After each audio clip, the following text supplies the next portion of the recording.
Boa tarde a todos, bem-vindos a mais uma conferência da nossa escola, da ESEX.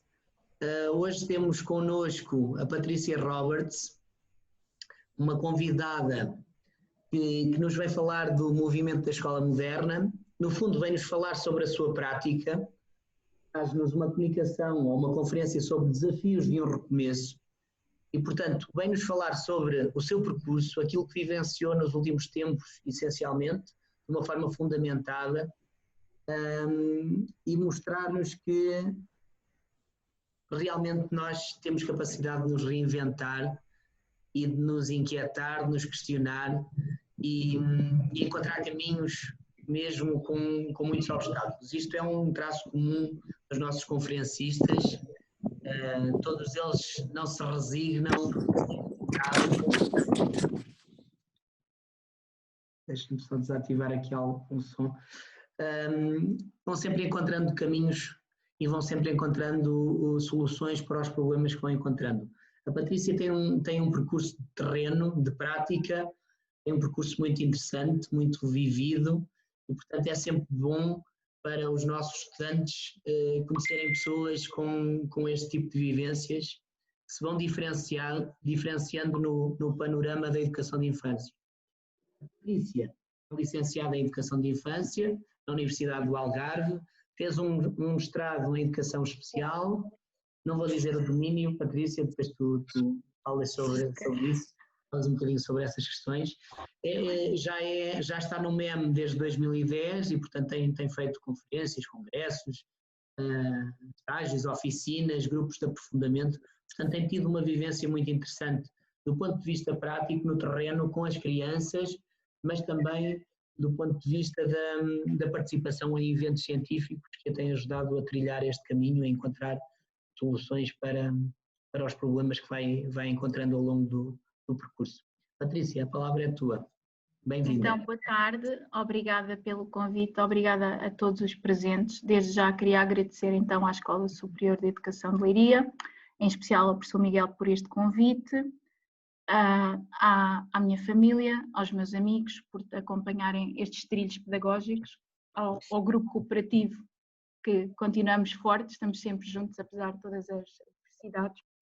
Então, e também gostaria de agradecer essencialmente esta comunicação para as famílias, para a equipa educativa que tem acompanhado e em especial também para a minha avó, porque sempre disse, estuda para um dia seres alguém e efetivamente quem estuda, não é? À partida, a educação, como diz Mandela, é uma arma, não é? Quando nós estudamos, pelo menos estamos minimamente preparados para. Então, eu tenho um mestrado em Educação Especial, domínio cognitivo-motor, e esta comunicação, basicamente, é a partilha da minha prática pedagógica antes Covid e pós-Covid. Também surgiu pelo facto de eu sinto-me que sou uma pessoa inquietante, ou seja, parece que nunca estou satisfeita e criei uma página no Facebook que se chama Doces Inquietações, ou seja, que é a partilha da prática pedagógica. Então, vamos começar. Eu sou educadora de infância, trabalho na rede pública, o grupo é um grupo heterogéneo, dos 3 aos 6 anos, são 22 crianças, 2 crianças com necessidades educativas comprovadas, 2 assistentes operacionais e implemento pedagogia de participação. Então, quando nós falamos de pedagogia, a pedagogia está relacionada com a questão das ações, da teoria e das nossas crenças, ou seja, o modo de fazer. E a participação está relacionada pelo facto das crianças participarem no processo de ensino-aprendizagem e serem ativas, agentes ativos. Implemento o movimento de escola moderna e trabalho sobre projetos. Então, como é que nós organizamos a nossa sala de atividades? No início do ano, normalmente fazemos inventários, ou seja, nós vamos catalogar a sala por áreas. Por exemplo, temos três exemplos que ilustram esta situação. Na área da biblioteca, fomos descobrir que temos livros de histórias, temos fantoches, que tipo de material, ou seja, até para as crianças adquirirem vocabulário, e o que é que podemos fazer, tendo em conta as orientações que são o nosso referencial, o nosso currículo. Podíamos ler histórias, podíamos fazer teatros, cuidar dos livros sem estragar, por exemplo, na área das ciências, na área faz conta, temos bonecas, tínhamos caixa de primeiros socorros, a tábua, pronto, que tipo de brincadeiras é que podíamos? Podíamos brincar aos médicos, limpar a casa, brincar aos cabeleireiros. Na área das ciências também tínhamos uma balança, o jogo do lixo, objetos de natureza, jogos de animais, corpo humano, frutas, e o que é que podíamos fazer? Usar, aprender a reciclar, ver, conhecer os animais. Em relação ao espaço educativo. Em relação ao tempo educativo, nós construímos a nossa agenda semanal, o único tempo que estava definido era a educação física à terça-feira, que estamos integrados numa escola de primeiro ciclo e era o momento que estava designado para a nossa sala. Os outros momentos foram construídos gradualmente. Normalmente, no período da manhã, tínhamos um tempo de atividades em projetos, em que as crianças escolhem a atividade que vão desenvolver, marcam no mapa das atividades. Outras crianças estão em projetos comigo, em fase de pesquisa ou com as assistentes, a elaborar os livros, os cartazes, os panfletos. E à tarde, normalmente, eram momentos de tempo curricular como participado, ou seja, a sistematização de conceitos. Por exemplo, à segunda-feira, jogos de linguagem de escrita, brincávamos com as palavras, as rimas, as sílabas. À terça-feira, a educação física, como tinha dito, inicialmente eram jogos que eram propostos por mim, agora, por exemplo, no segundo período, as crianças já apresentavam propostas de jogos. À quarta-feira era gradual, tínhamos uma tarde relacionada com matemática, outra tarde de ciências, à quinta-feira a tarde das artes e à sexta-feira a tarde de conselho, em que íamos avaliar toda a semana e planificar a semana seguinte. Sábado e domingo eles sabiam que eram minutos para estar em casa, em relação ao tempo educativo. Então, o que é que nós fazemos, como é que fazemos e porquê é que fazemos? Então, Paulo Freire refere que... peço desculpa. Paulo Freire refere que o educador é um provocador, ou seja, de pré, evocar, de para, escuta e olha.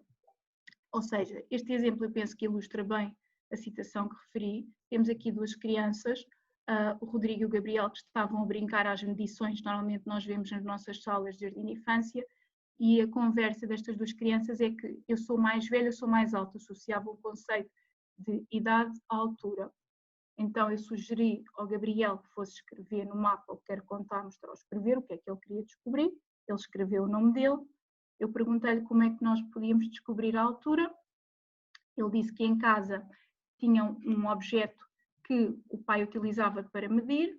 Fomos descobrir como é que se chamava, a fita métrica. A seguir, eu levei a história a que sabe a Lua, explorámos a história em grande grupo e sugeri-lhes então que fôssemos fazer a nossa régua das alturas. Fomos descobrir as alturas de cada um, fizeram a ilustração, o registro gráfico e por fim temos a nossa régua das alturas no início do ano. Como dizem as OCEBs, a educação pré-escolar tem como sustentação 4 princípios: o desenvolvimento e a aprendizagem como vertentes indissociáveis no processo de evolução da criança, o reconhecimento da criança como sujeito e agente do processo educativo, a exigência de resposta a todas as crianças e a construção articulada do saber. Entretanto, na nossa sala continuamos em atividades e projetos. Formosinho diz-nos que a criança utiliza como guias os recursos sociais do adulto, que lhe oferece apoio e desafio para participar e desempenhar papéis na sua comunidade de aprendizagem. Ou seja, nós somos uma comunidade de aprendizagem porque temos um objetivo comum: aprender. Na nossa sala todos ensinamos, todos aprendemos. Temos vários exemplos que ilustram isso. Temos aqui duas crianças que estavam a fazer construção de legos, uma das crianças com comportamentos desafiantes, com a epilepsia, uma paralisia cerebral, e que foram feitos alguns ajustes na sua intervenção e estava com comportamentos mais adequados. Estavam os dois a brincar sem haver conflitos, sem que o adulto tivesse que intervir, que era o que costumava acontecer anteriormente. Na segunda fotografia podemos ver que as crianças estavam a fazer o seu projeto técnico do Dia do Pai, ou seja, fizeram o autorretrato do pai, fizeram a figura humana e depois iam transpor este desenho para as telas, para oferecerem aos pais. No terceiro exemplo, temos várias crianças que estão a fazer um desenho da constituição da flor, porque neste dia de manhã tivemos várias pessoas da Câmara Municipal que foram entregar flores porque tinha sido o Dia da Mulher. Estivemos a conversar sobre o que era o Dia da Mulher, os direitos, como é que as mulheres eram tratadas, e então as crianças fomos descobrir depois à tarde, que era a tarde da matemática ou das ciências, fomos descobrir das ciências, como é que a flor era constituída e estavam a fazer a representação. Na quarta fotografia, temos duas crianças que estavam a fazer uma representação gráfica do projeto de Itália. Já se começava a ouvir na comunicação social a questão do Covid e as crianças queriam saber então o que é que estava a acontecer em Itália, o que era a Itália, o que é que existia em Itália. Então, fomos fazer o nosso projeto de Itália, tínhamos duas crianças que estavam interessadas, a minha irmã tinha guardado um calendário, eu levei para o jardim de infância, mostrei, uma das meninas, a Sara, disse que a avó tinha visitado Roma, eu também expliquei que já tinha estado em Roma, que tinha gostado de conhecer o país, e então fomos recortar o calendário com a ajuda de toda a equipa educativa e começaram a fazer representação. Por exemplo, temos aqui o Miguel que está a representar o Coliseu.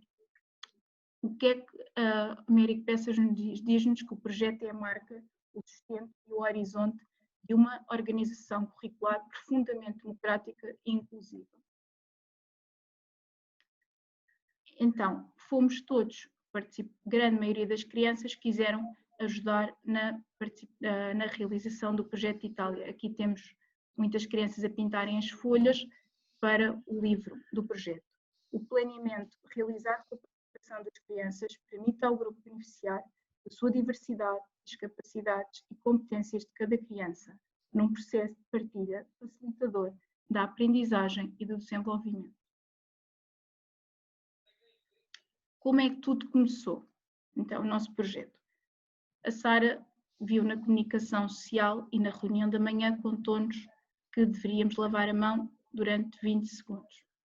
O que é que Rogoff nos diz? A participação guiada pelo educador ou pelas crianças tem como objetivo que, através da colaboração com os outros, a criança atinja níveis superiores de cognição. As crianças apoiam-se umas às outras, criando cumplicidades que cimentam os laços e, simultaneamente, há as aprendizagens.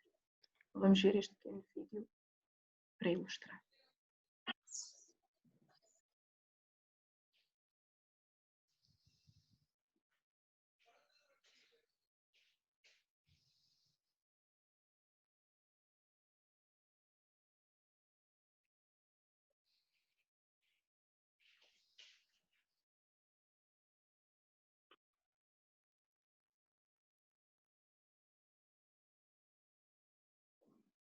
Pronto, foi um pequeno exemplo. Pronto, e então o que é que nós fizemos? A Sara e o Miguel fizeram um projeto do Covid, explicaram aos colegas os cuidados, também entretanto na escola tínhamos recebido panfletos do Ministério da Educação e da Direção-Geral de Saúde, estavam fixados e depois em grande grupo nós fizemos o projeto de Itália, que está na segunda fotografia. O grupo dividiu-se em pequenos grupos, houve crianças responsáveis pela questão cultural, a questão gastronómica, os monumentos, vários aspectos. Terminámos o projeto, somente não fizemos a comunicação, porque terminámos o projeto no dia 12 e no dia 13, em Jardim de Infância, a equipa educativa definiu que as crianças deveríamos fazer mais atividades educativas no exterior. Pronto. É curioso que depois nós fomos para casa, todos, não é? E tínhamos combinado em Jardim de Infância e marcámos no mapa das presenças que no dia 23 de março faríamos pizzas, ou seja, eu já tinha combinado com as famílias, os ingredientes, cada um gostaria, a massa, e houve crianças que em casa, no dia 23, fizeram pizza, foi incrível. E diz-nos o Elcio que o conhecimento desenvolve-se no discurso entre pessoas que fazem algo juntos. Então, o Covid chegou, o Jardim de Infância fechou. As assistentes operacionais tiveram um papel fundamental, não é? Porque fizeram o trabalho de higienização, como podemos ver, a sala foi toda modificada, os objetos todos limpos, estava tudo impecável, não era a mesma sala, não é? Estava num espaço seguro. Então, o recomeço com as famílias. O Wegner diz-nos que se podem conceber como histórias compartilhadas de aprendizagem. Ou seja, fizemos uma reunião de conselho e eu comecei a questionar as crianças, porque efetivamente, se tínhamos liberdade para fazer as atividades educativas, eu sentia que estava a ser dirigida, as crianças faziam as atividades, mas não era com o mesmo prazer que faziam na sala. Então, na reunião de conselho começam a surgir umas pequenas questões. Vamos ver. Expectativas de aprendizagem. O que é que nós queremos aprender? Começam-nos a dizer, por exemplo, a Lara caiu-me um dente, a mim também, o Miguel, e a Luana diz, mãe, mandas a fotografia dos meus 2 dentes? E surge então o projeto dos dentes. Eu expliquei às famílias as fases de um projeto, em que é que consistia, e o mérito é de todas as famílias, porque desenvolveram vários projetos e não é fácil, são muitas em teletrabalho, conseguirem conciliar, é de louvar mesmo. Temos aqui o projeto da Lara, as descobertas. Patrícia, de vez em quando ficamos sem te ouvir ou algumas interferências, talvez seja do micro, tem que ser Do micro. ajustado. Ok. Ok, obrigada. Ok. Temos aqui mais exemplos dos dentes do Rodrigo, do Efraim, temos descobertas, nós fazíamos muitos jogos de consciência fonológica, por exemplo, a palavra dentes começa por D de Diniz, de Duarte, dos nomes que conheciam, de dinossauro, que já tínhamos feito projetos. E temos aqui um vídeo da Inês, que com a mãe fez uma descoberta de uma canção. Vamos ver.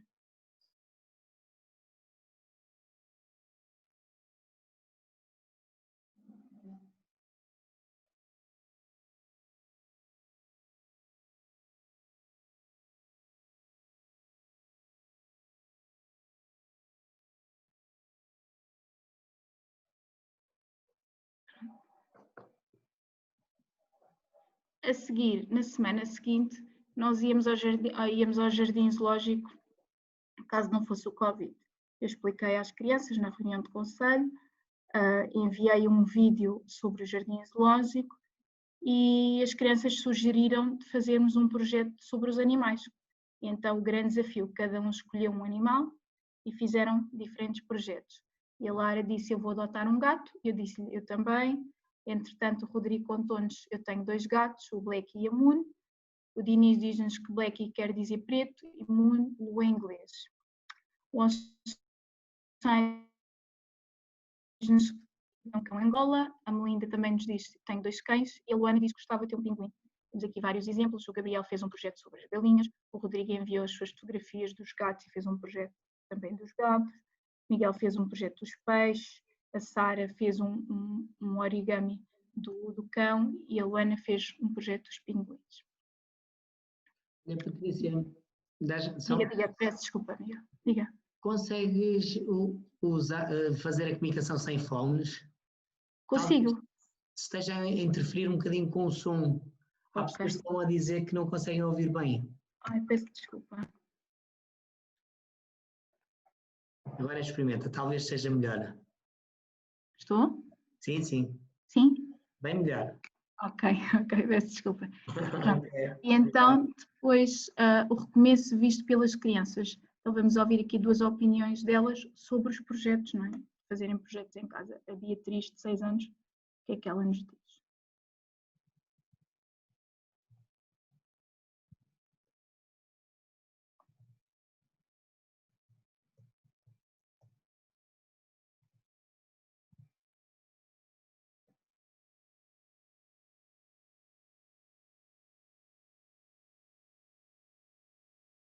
Não conseguimos ouvir.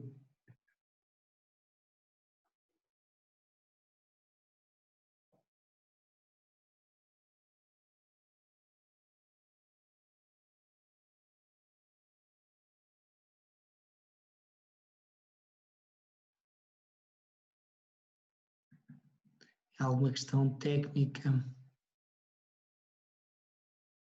Não conseguem ouvir? Não.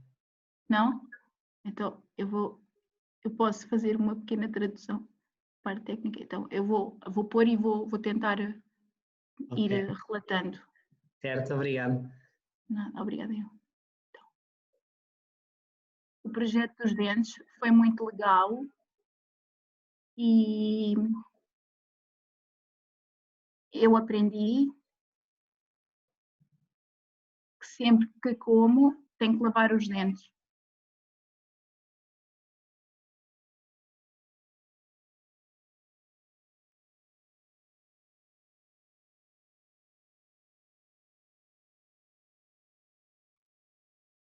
Temos 28 dentes, 24, diz ela, 24 as crianças e 28 os adolescentes.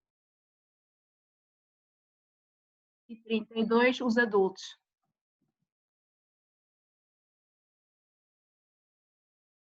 Há adultos que têm 28 dentes. Porque há adultos que têm pouco espaço para ter os dentes. Os dentes estão presos nas gengivas, através das raízes. Os dentes nascem por causa das raízes. E há bichos nos dentes. São as cáries. As cáries são pretas, bichinhos, que se pegam nos dentes e furam os dentes. Igual ao coronavírus. E o projeto do cão. Aprendi uma história com a mãe. Essa história depois está no doce Inquietações que podem ver. Ela conta uma história em que vai fazendo um desenho e aparece o cão.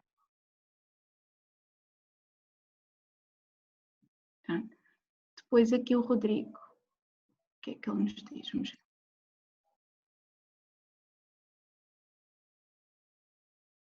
Gostei de fazer o projeto dos gatos e dos dentes. E diz que não eram difíceis, que eram fáceis.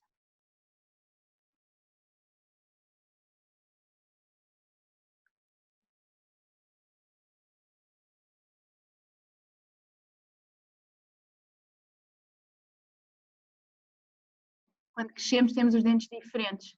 São os dentes definitivos.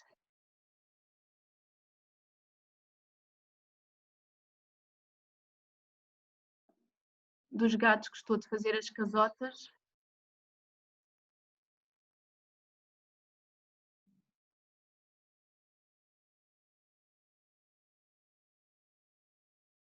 Gostou de fazer o arranhador dos gatos.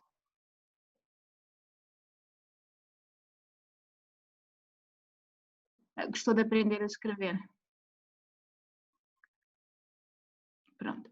E então agora, para finalizar, temos então o recomeço visto pelas famílias. Temos alguns relatos. A mãe Sónia diz-nos, nesta fase de Covid-19, considero que a maior preocupação era o facto dos miúdos perderem as competências já adquiridas.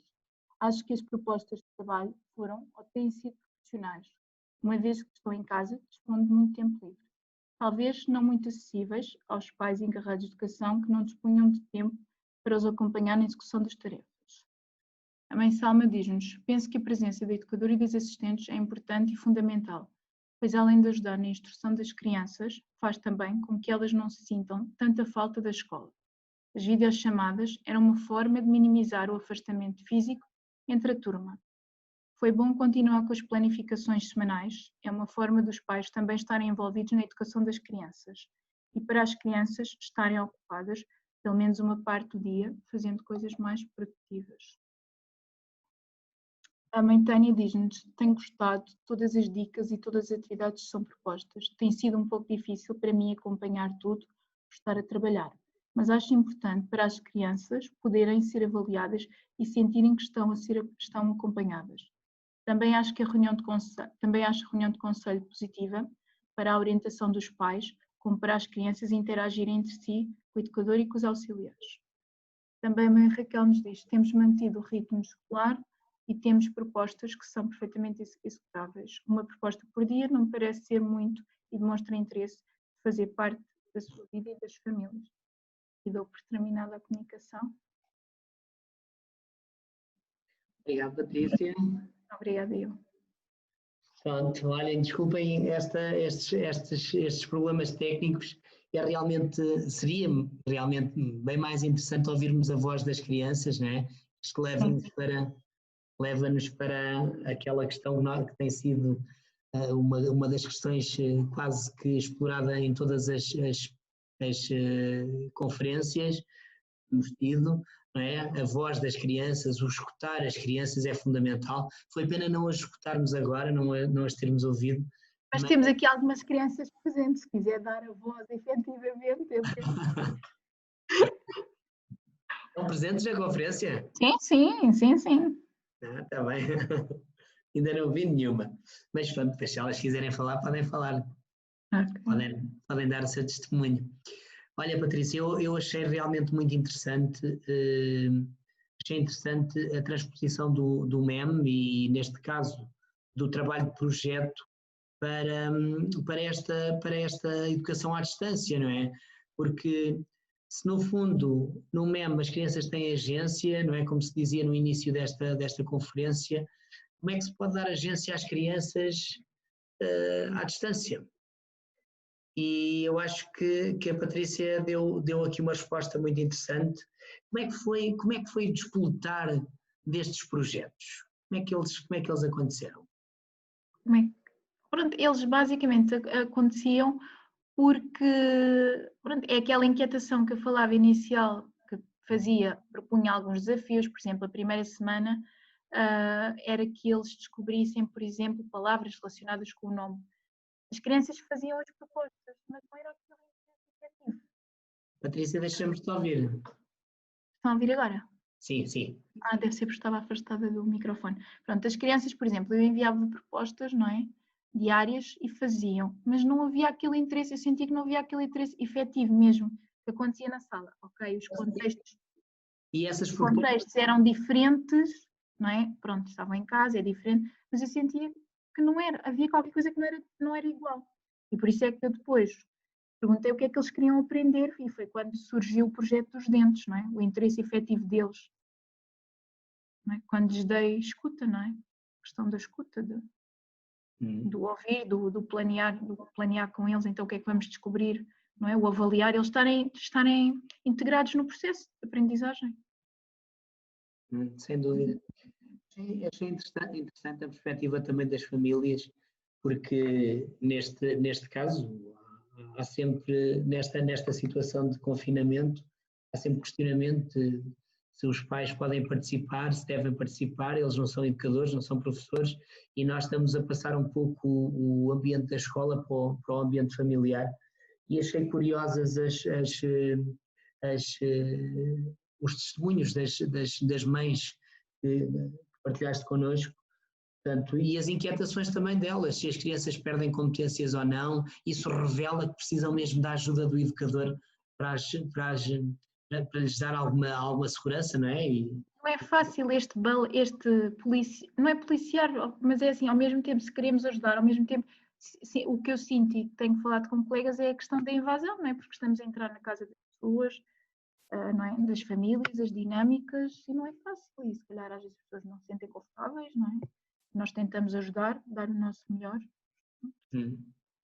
E foram muitas as famílias que aderiram aos projetos? Se calhar algumas, não todas, mas muitas, sim, algumas. Ok. Sim. Ok. Eu também achei interessante aquele testemunho que refere que é importante minimizar este afastamento que as crianças sentem, não é? Como é que resolveste isto? O conselho funcionou plenamente? As crianças... O primeiro conselho não funcionou. O primeiro conselho foi uma gritaria. Eu também não domino as tecnologias, não é? Pronto, sei fazer o essencial. E estávamos todos a falar ao mesmo tempo e depois uma mãe que me disse, não, eles têm que desligar os microfones, porque eu nem tinha consciência. Eles falavam todos, houve um menino que chorava, que tinha saudades dos amigos, eu nem tinha consciência, não é? Nós sabemos, lemos o que os teóricos nos dizem, mas efetivamente depois quando estamos na prática, não é? Eles a verem-se uns aos outros era através do Zoom, normalmente era à sexta-feira à tarde, que fazíamos 40 minutos, em que eles conversávamos um bocadinho, o que é que tinham feito durante a semana, como é que estavam as famílias, a questão afetiva, o trabalho, como é que estava a correr dos pais, e depois era um pouco escutar os meninos, perceber o que é que eles queriam descobrir, o que é que iam fazer, às vezes fazíamos alguns jogos, Depois houve uma altura em que eu sugeria às famílias, quem pudesse, pelo trabalho e a flexibilidade, era com os meninos de 5 anos à quinta-feira de manhã, para conversar com eles, para fazer alguns jogos de aprendizagens formais, de consciência fonológica, mas depois efetivamente não fazíamos, era mais conversa, era mais como é que estão, como é que está a correr a semana, o que é que fizeram, eles contarem as coisas deles, eu também contar as minhas coisas, como eu muito integrante, porque acho que é importante eles também não perceberem, eles também tinham saudades, tal como eu também tenho deles. Foram essas reuniões, esses momentos mais informais que fomos tendo pelo Zoom. Sim. E isso, às vezes, esse contacto informal faz toda a diferença, não é? Faz mais sentido muitas vezes do que atividade proposta, não é? Sim. Propostas e acho que sim. Acho que sim. E como é que, uma curiosidade, estando a Patrícia também no terreno, não é? No jardim de infância da rede pública, e percebeu-se que no início houve atividades que eram muito dirigidas pelo adulto, não é? Propostas que seguiam para casa. Depois a Patrícia deu uma reviravolta porque percebeu que as coisas podiam ser diferentes. Como é que foi o trabalho com a equipa, entre educadores, no agrupamento, por exemplo? Há comunicação, não há? Como é que Normalmente nós, uma vez por semana, reuníamos, também através não era do Zoom, era do Teams, e fazíamos a planificação. Pronto, cada colega tem a sua forma de trabalhar e há respeito por isso. Eu comecei a planificar com elas, mas expliquei-lhes que trabalhava projeto, os colegas trabalham de outra forma, e então o que é que nós fazíamos? Fazíamos a planificação de jardim de infância, ou seja, de estabelecimento, não é? Aquelas datas que já tínhamos, por exemplo, a visita de estudo, do jardim zoológico, por exemplo, todas enviámos o vídeo, fizemos atividades sobre os animais, não é? Pronto, havia consonância nesse sentido, depois cada uma tinha liberdade para fazer a sua prática pedagógica como assim o entendesse. Pronto, e depois normalmente conversávamos uma vez por semana como é que estava a correr, as famílias, se aderiam, se não aderiam, estratégias, como é que estávamos a fazer, também é importante, não é? Sentirmos que o outro está lá, não é? São as pessoas com quem estão todos os dias, depois também fazia videochamadas com os assistentes operacionais, saber como é que estava, ia transmitindo a informação que recebia do agrupamento. Pronto, tentávamos sempre articular, estar presentes, não é? Sim. Ok. Temos aqui a participação da Margarida Alves. Eu não sei se a Margarida Alves está aí. Ela diz que a educação emocional foi e vai ser vital neste contexto e provavelmente daqui para a frente. Margarida, quer dizer alguma coisa? Eu notei a necessidade que havia por parte das famílias e por parte das crianças de manter este vínculo. Foi essencial. E também tive que andar a aprender como mexer nestas tecnologias. Também fiquei muitas vezes sem som, também muitas vezes tentei partilhar vídeos, portanto, compreendo-me, a nossa dor é partilhada. Mas o que interessa é exatamente mantermos o vínculo. Também tive crianças que choravam, e chorei junto com elas. Toda a equipa era envolvida, tudo era pretexto para estarmos juntos. E as primeiras sessões foi basicamente as crianças a falar umas com as outras. Só passado um mês, mês e meio, é que eu consegui haver alguma estabilidade e começarmos a organizar, mas foi preciso muitas vezes assim, meninos, vou-vos cortar o som. Mesmo assim, estamos em idades pré-escolar. Obviamente que as colegas que estavam em creche conseguiram ter uma dinâmica diferente. Nós víamos crianças olhar para um televisor enorme, todos contentes e falavam entre eles e nós éramos apenas a ponte, porque eles tinham muitas saudades uns dos outros. E houve alturas em que ficávamos a conversar exclusivamente com os pais, que se sentiam sós, se sentiam desamparados, nunca se tinham visto numa situação destas. E todos eles achavam que eram os piores pais e as piores mães do mundo porque não se sentiam à altura. E a educação emocional que eu me refiro não só foi e vai ser necessária para as crianças, mas para as famílias, porque nós não abarcamos uma criança, nós abarcamos uma família. Eu costumo dizer que adoto pais, irmãos, cão, gato, avós, todas as pessoas que sejam um fator importante no crescimento daquela criança.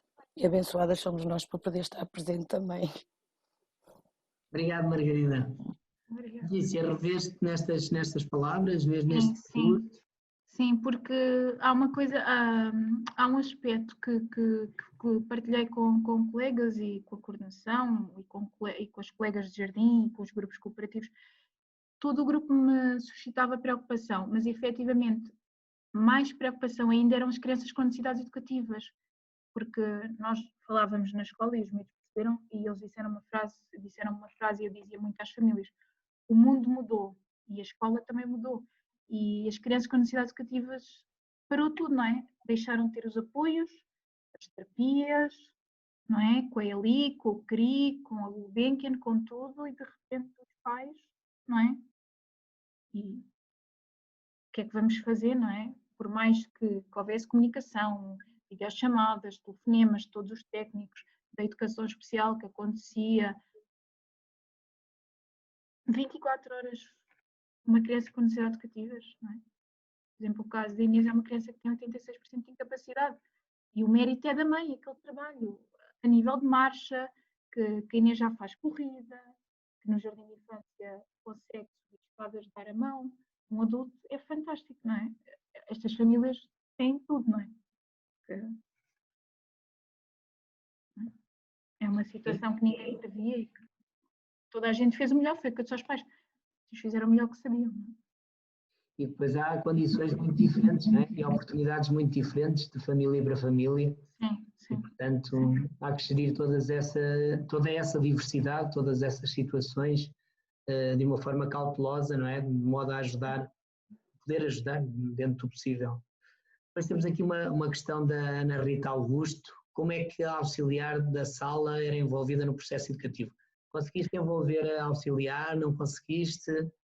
Normalmente as assistentes, eu ia conversando com elas, fazia videochamadas, são duas assistentes, fazia videochamadas, explicava o que é que fazíamos a nível de projetos, também iam vendo. Inicialmente era mais conversas, era mais apoio, reconforto, porque depois também começaram a trabalhar, não é? Passado um tempo começaram a trabalhar. Envolvia-as também nas videochamadas, nas reuniões de conselho estavam sempre presentes, sempre que era possível, estavam presentes e para ver os meninos, quando fazíamos os jogos da consciência fonológica, por exemplo, a V de Vera, e ela dizia palavras por V, B de Bela, palavras por B, bola, seja santo, envolvido, porque na sala era isso que eu Patrícia, estamos a ouvir com cortes. Estamos a ouvir com cortes. Estou? Sim. Sim. Pronto, basicamente o que fazíamos era, por exemplo, nas reuniões de conselho, envolver as assistentes nos jogos que íamos fazendo, para serem elementos integrantes na sala. Isso acontecia fora da sala, era o que gostaríamos que continuasse a acontecer e foi o que aconteceu. Sim. A Mafalda tem aqui um comentário. Mafalda, queres falar? Nós gostamos de ouvir. Não fui eu que comentei, professor. Pois não, foi a Margarida. Vi Mafalda Alves, li mal. Faz mal, professor. Ok. Muitas famílias... Mafalda, queres fazer alguma pergunta? Não, o professor já fez a que eu queria fazer, que era como é que as famílias se tinham envolvido em todo este processo, se neste caso a Patrícia tinha tido grande feedback, mas já percebi que sim, que as famílias se envolveram muito e que teve grande feedback por parte das famílias. Ok. Eu tenho mais alguém que quer fazer alguma questão? Um bocadinho, temos aqui um problema de som. Sim? Boa tarde, eu gostava de fazer uma questão à Patrícia. Sara. A minha questão prende-se com, no seu caso em específico, sentiu que, apesar de todo o caos que existia, este foi um momento proveitoso para as famílias, ou seja, as famílias começaram a envolver-se mais do que se envolviam anteriormente, porque eu sou estudante e na minha prática pedagógica eu tinha uma taxa de adesão acima de 50%. E as famílias estavam a aderir de uma maneira que eu via que muitas colegas não estavam a ter essa experiência. Eu gostava de saber se no caso da Patrícia realmente isto também aconteceu, ou seja, é desvantajoso ele estar em casa? É, mas se calhar não é assim tão desvantajoso, porque se calhar as famílias começaram a perceber melhor o que é que se passa no jardim, o que é que se faz, os objetivos. Ou seja, Sara, as famílias, sim, na minha ótica, eu penso que ficaram com uma visão maior do que é o pré-escolar, o que é que se faz no pré-escolar, não é? O que é que faço no pré-escolar, o que é um projeto, pronto, porque as famílias, eu tinha um grupo no WhatsApp e já partilhava muitas coisas do dia a dia antes do Covid, o que é que fazíamos, ou seja, já havia interação, havia alguma consciência. Claro que depois, pós-Covid, as pessoas começaram a perceber efetivamente, porque os miúdos falavam, não é? Fizemos isto, fizemos este projeto, aprendemos isto, eu mandava vídeos das comunicações que fazíamos em sala e depois quando as famílias foram fazendo, não é? E que não é fácil, não é? Porque as pessoas estão a trabalhar em casa e depois, não é? A pesquisa, houve famílias que não fizeram projetos, por exemplo, tenho meninos que mais mandavam fotografias a lavar a louça.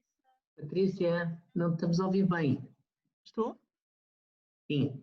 Acho que quando estás mais do lado esquerdo, do teu lado esquerdo, conseguimos ouvir melhor. Ok. Estava a dizer à Sara que, por exemplo, havia meninos que não faziam projetos, faziam outro tipo de atividades, não é? E que há sempre intencionalidade, porque isso é que é o fundamental. Regar plantas, dobrar fraldas dos irmãos que acabaram de nascer, famílias que tiveram bebés, que não mandam o trabalho até sexta, mandam na semana seguinte, não é? Porque sempre ficou definido que há flexibilidade. As famílias continuam a ter essa dinâmica, não é? E nós temos que ter o respeito pela cultura e pelo outro.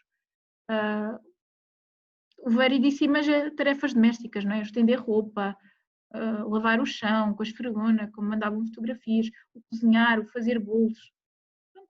Todas essas atividades têm objetivos, não é? Têm competências quando se está a fazer um bolo, partir os ovos, mexer, ver quantos copos de farinha que se põem, não é? A nível da matemática, do raciocínio, como todas nós sabemos. Mas acha que se envolveram mais agora com estas atividades do que se envolviam antes? Ou Sim. está igual? Sim. Antes já se envolviam, mas sim, agora há um envolvimento maior. Sim, e ganhamos um vínculo a nível da relação. Exato. Isso para mim é fundamental, a relação com as famílias é fundamental. Obrigada, Patrícia. Nada, obrigada. Pois é realmente interessante perceber este tipo de dinâmicas, não é?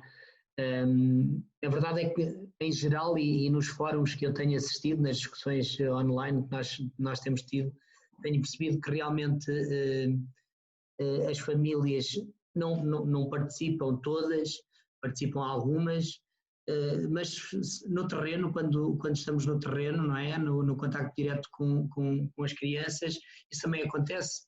Há famílias que participam, há outras que não participam. Pensando nas palavras de outro conferencista que passou aqui pelo nosso ciclo, há famílias que participam, mas não se envolvem. E neste caso o envolvimento tem sido efetivo das famílias que vão participando. Isso é realmente muito interessante.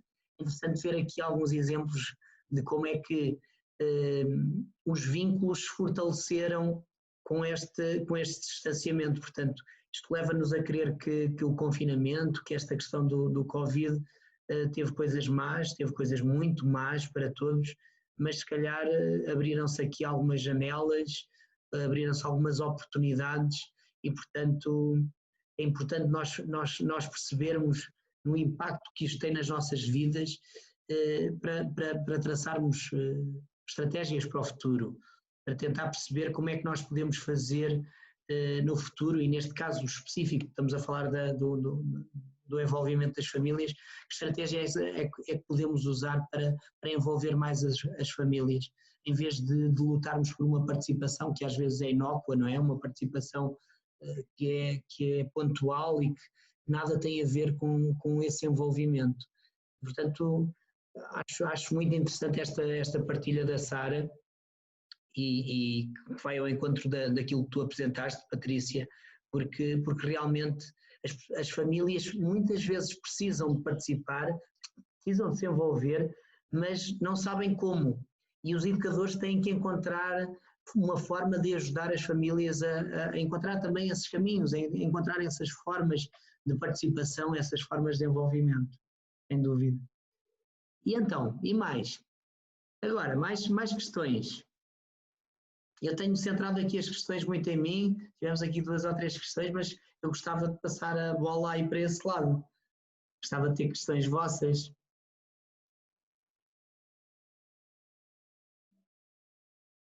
Tainá. Patrícia, sou eu vou falar. Olá, Não, Patrícia. sou Miguel, desligue-se, faz favor, desligue. É me fazer chorar.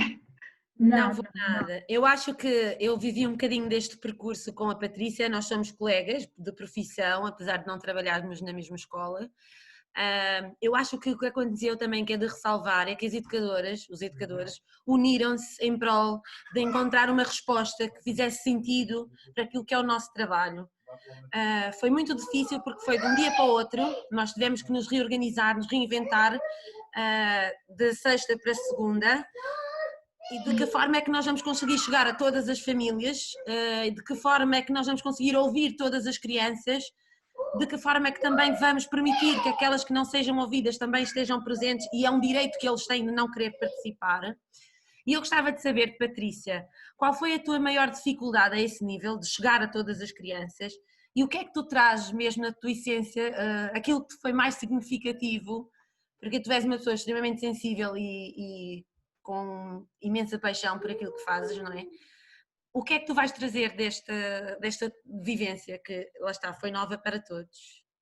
2 perguntas. Uma de cada vez, foi muita informação, por favor, Tainá, vá. Dificuldade, a maior dificuldade a nível de conseguir chegar, não é? Chegar mesmo às famílias, sim, porque... Sim, se todas participaram, todas estiveram presentes sempre nas sessões? Todas não. Há famílias que não usavam, não sabiam utilizar um computador, não usavam o Zoom, e eu, por exemplo, as estratégias depois era fazer videochamadas noutros momentos, no período da manhã ou no período da tarde, quando as famílias podiam, para eu poder ver os miúdos, monitorizar, conversar um pouco com as famílias, perceber como é que os meninos estavam, o que é que andavam a fazer, eles conversarem um bocadinho comigo, não é? Perceber que eles sentirem, eu estou, tu estás comigo, não é? Muito, isso sim. E de que forma é que esta vivência te marcou? O que é que te traz de positivo também, não é? O que é que consegues retirar? Eu acho que nos reinventámos, não é? A educação é outra, porque nós falávamos muito como é que vamos fazer o projeto, não é? Era aquela questão que conversávamos, mas e agora? Queremos fazer um projeto, não é? Mas vão fazer todos o mesmo projeto? É igual? E, não, mas e tu dizias, não, eles tens que lhes dar a palavra, eles têm que escutar, não é? Ok, vão surgir 20 projetos diferentes, como é que eu consigo chegar a todos eles? E não sei, acho que foi esta readaptação, esta nossa questão de ser resilientes, gostamos do que fazemos, vamos fazer, não vamos desistir, não vamos parar, não vamos ter aquela prática, não é isso que nós acreditamos que temos que escutar e falar a palavra, e eles conseguem, porque eles planeavam na sala, não é? Se eles faziam, eles em casa vão conseguir, nós não queremos um produto brilhante, nós queremos um processo, não é? Nós olhamos e vemos, é isto, sim, é isto, se eles faziam connosco, eles também fazem. Eu vou dar um exemplo, agora que disseste isto, por exemplo, houve videochamadas que eu fazia com meninos de 5 anos, em que eu disse às famílias, por favor, ligam o Zoom, eu vou-lhes ensinar como é que eles desligam, e as famílias, por exemplo, estavam em casa em teletrabalho, eu tinha 2 meninos que conversavam comigo, paravam, ia buscar o irmão bebê para me mostrar, para eu ver que estava tudo bem com o bebê, pegava no bebê ao colo, ia pôr na caminha, e depois acabava a reunião, desligava como se fosse um pequeno adulto. Eu ficava a olhar e disse, bem, mas sim, ele é autónomo, se ele na sala subia à cadeira para ir buscar as bolachas ou para ir buscar a tesoura, e ele desligava e eu dizia, bem, fantástico, não é? E as famílias devem ter ficado também, não é? Como é que é possível, não é? E é isto, a autonomia, é isto que nós queremos, não é? Eu acho que é um bocadinho por aí, não sei. Obrigada, Patrícia. Obrigada eu. Foi bom. Obrigada eu. Obrigado. Então, e mais questões? Temos aqui algumas partilhas no chat. A Diana tinha aqui uma partilha. Diana, não queres partilhar, em vez de ser só escrito? Diana Martins.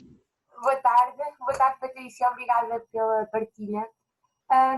Eu acho que esta situação veio modificar tanto as famílias como as educadoras, no sentido em que se fortaleceu esta relação. Nós desde sempre, eu por exemplo falo enquanto aluna no mestrado, ouço falar da importância de criar uma relação e uma ponte com as famílias, mas nas práticas pedagógicas às vezes fico com a sensação que esta partilha dá-se muito à porta da sala. Conversa-se sobre o que é que aconteceu, o que é suposto acontecer, mas parece que fica por ali, parece que estamos num limbo. Com esta situação toda do Covid, nós tivemos a oportunidade de poder trabalhar na mesma prática pedagógica, mas com as crianças em casa. E sentimos uma relação muito mais próxima com os pais, porque não era só o falar sobre a proposta, mas era também falar sobre aquilo que se estava a passar, o que estavam a sentir, as dificuldades, e isso fez com que as relações fossem mais sentidas, mais coesas. E também percebi que alguns pais conseguiram olhar para a nossa relação com outros olhos e perceberam a importância de trabalharmos numa parceria. E nesse sentido, eu sei que esta situação foi extremamente constrangedora, mas também acho que trouxe bastantes vantagens e esta foi uma delas. E eu há pouco tempo estava a refletir sobre todo este meu percurso neste semestre e realmente acho que para mim foi uma aprendizagem em dois sentidos, quer na avaliação, porque tive que reinventar, quer na relação com as famílias, porque fui obrigada a estar de perto com elas, a viver com elas, e isso para mim acho que foi ótimo, e por isso é que fiz este comentário, porque acho que foi mesmo, foi o busilis da prática pedagógica, foi esta relação com as famílias. Obrigada, Patrícia. Obrigada. Obrigado, Diana. Mais alguém quer dizer alguma coisa? Eu, em relação a esta questão, ou a este comentário da Diana, só tenho uma pequena coisa a dizer, é que as nossas estudantes, tanto da prática pedagógica, do MEP, do mestrado em Educação Pré-Escolar, como do mestrado em Educação Pré-Escolar no ensino primeiro ciclo, acho que têm feito um trabalho maravilhoso, e eu aproveito para o dizer aqui em público, para toda a gente presente, porque realmente elas estão a fazer uma aprendizagem tremenda com os problemas que vão surgindo e, portanto, problemas que estão a ajudar as pessoas que estão no terreno, nomeadamente as pessoas cooperantes, as instituições, e elas têm tido um desempenho, isto de uma forma geral, têm tido um desempenho maravilhoso. E este trabalho que elas vão tendo, tanto com as crianças como com as famílias, algumas as que conseguem, e com os cooperantes e com as escolas, vai um bocadinho ao encontro daquilo que tu tens partilhado nesta conferência, portanto, encontrar situações, problemas e resolvê-los de uma forma extraordinária.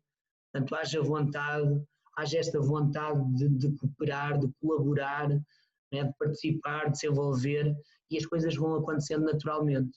É claro que é uma pena que nem toda a gente participe, mas as situações são tão diversas, as condições que as famílias e que nós próprios, educadores, professores e estudantes, vamos tendo.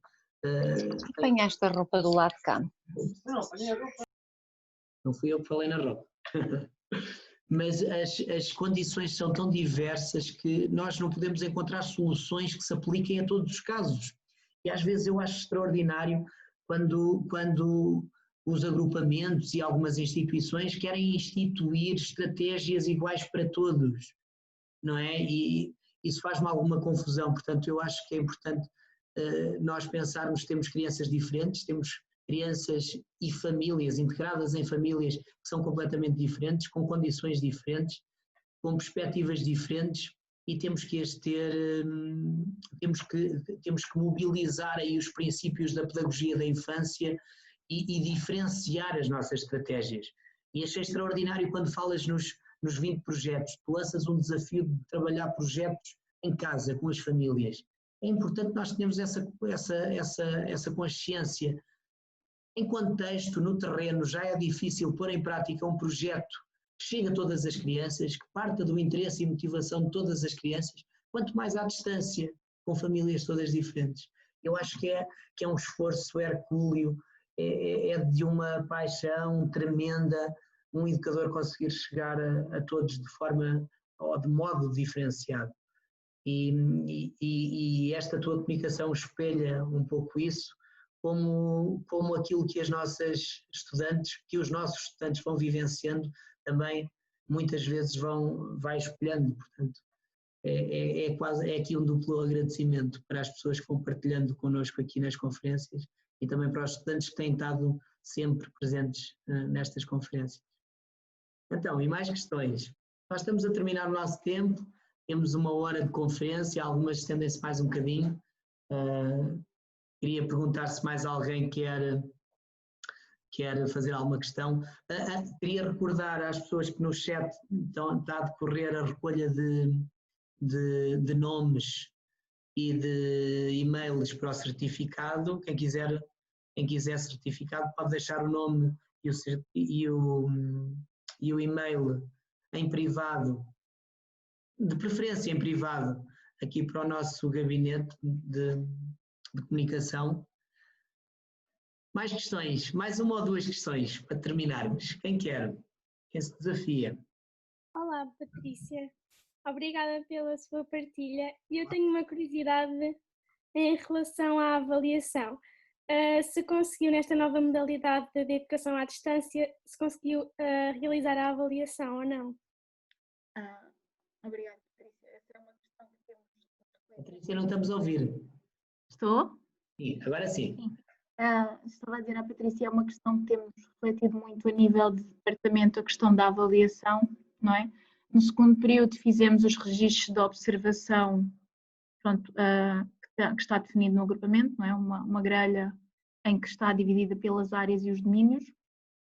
Fizemos o registro de evidências, pronto, basicamente o que fiz foi perceber as crianças, ou seja, o que tínhamos feito no tempo letivo e depois a nível de projetos e de atividades, as competências que as crianças tinham adquirido. Tentei fazer uma avaliação fidedigna no sentido de, ok, o Duarte participou no projeto dos Leões, conseguiu recortar Leões da revista, as competências a nível das artes, nesse sentido. Agora, no terceiro período, estamos a ponderar, perceber como é que vamos fazer, não é?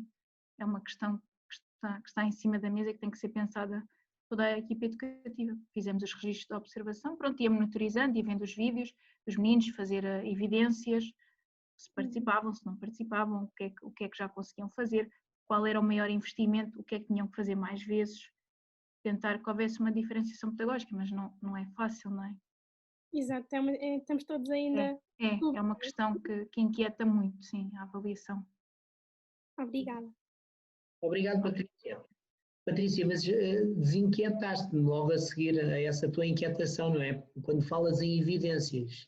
É? E esta avaliação não pode ser outra coisa que não seja assente em evidências. Portanto, há muita gente a querer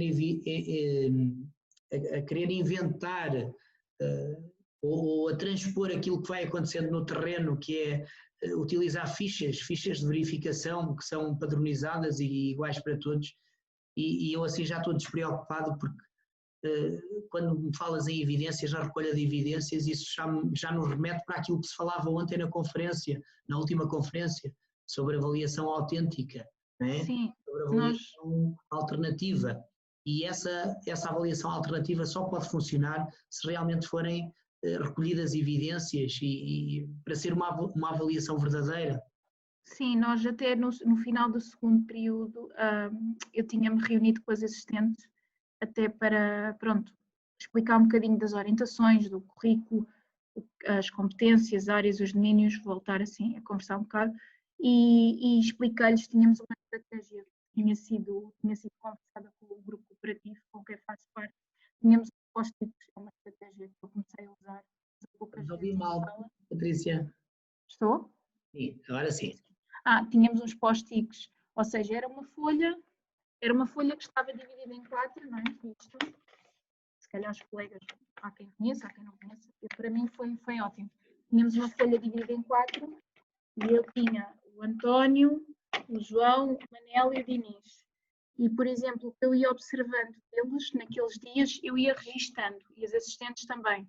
Por exemplo, no recreio, se havia uma marcha coordenada ou descoordenada, por exemplo, na sala, eu observei, por exemplo, as conversas entre eles, se tinham a capacidade de dar a palavra ao colega, se conseguiam, às vezes, resolver conflitos, chamavam um adulto, se conseguiam rasgar uma folha, conseguiam pôr o pacote do leite no ecoponto correto, coisas do cotidiano, não é? Nós rabiscávamos, punhamos, estas folhas estavam no armário, dentro do armário, e depois no final da semana eu recolhia para as evidências, ou seja, quando fosse fazer os registros de avaliação, tinha muitas evidências lá. Pronto, eu comecei a fazer isto no final do segundo período e foi com, já tinha poucos meninos, tinha se calhar 10 meninos. Consegui, por exemplo, muito a parte emocional que a colega Margarida falava. Consegui, através das conversas deles, perceber muitas coisas que às vezes nos escapam. Porque nós, ok, não vou escrever porque eu me vou me lembrar. Não, eu já não me lembro, eu sou sincera, já não me lembro. E tinha que ficar registado e com as assistentes tínhamos que começar esse trabalho, porque a questão da avaliação preocupa mesmo muito. É uma coisa que é um assunto que tem suscitado muita inquietação. Ok, obrigado, Patrícia. Obrigada. Então, mais uma última questão, se alguém quiser.